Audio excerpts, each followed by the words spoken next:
suis Juliette Camata, je suis chef de cuisine et pâtissière. Je suis installée à Jouy-les-Tours et je propose des cours de cuisine pour les particuliers et les entreprises sous l'enseigne de la cuisine autrement. J'ai choisi de transmettre mon métier plutôt que de faire.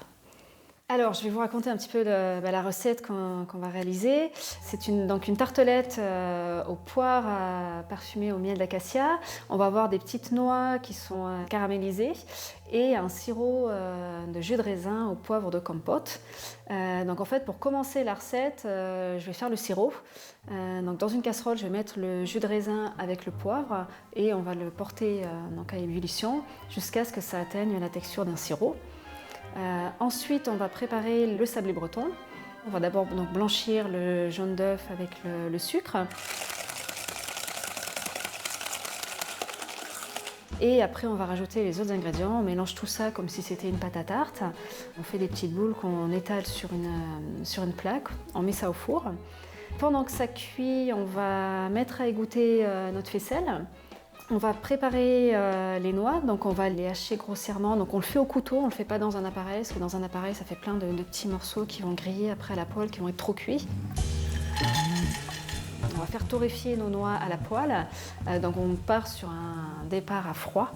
On enlève les noix de la poêle, on va mettre notre sucre, on va le faire caraméliser et on remet dedans nos noix dans la poêle. On remue très vite, hors du feu.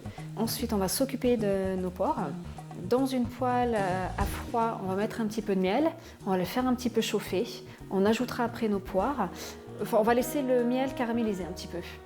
Et à la fin, on ajoutera un petit filet de citron qui va éviter aux poires de s'oxyder. Après, on va terminer notre faisselle, on va tout simplement lui ajouter un petit peu de miel d'acacia, on va mélanger. Après, on va pouvoir passer au montage de notre dessert. Du sirop de jus de raisin au poivre, le fond de la pâte sablée. Je